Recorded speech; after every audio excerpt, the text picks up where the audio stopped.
እችን ምግብ የሚያውቃት ወይንም የሚወዳት እስኪ ካለ እችን ምግብ ውድድ የሚያረጋት ኮሜንት ላይ አሳውቁኝ እንዴት እንደሚጣፍጥ። ግን እኔ ማውጣውን ይሄ እንደዚህ በደንብ ሳይደርቅ እንደዚህ ሆኖ ነው ማውጣውና እንዲነካ ነካ አድርጌ ትንሽ ጣላ ተወት ታረገውና ከዛ ሲበስል አውጣዋለሁ። ከዛ እዚች ላይ ቃሪያ ጣል ጣል አድርጌ ደግሞ አሳያችኋለሁ። the last scene final result አያምርም? በጌታ እስኪ ቀምሼ ላሳያችሁ።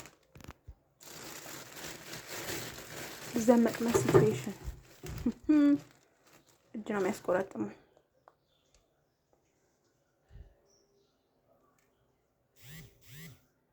ያው አንድ ቃሪያ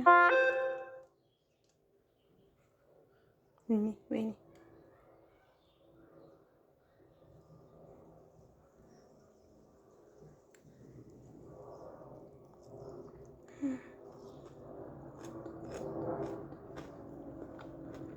እናታችሁ በጣም ጠፍታ አይሰላችሁ ብሉ።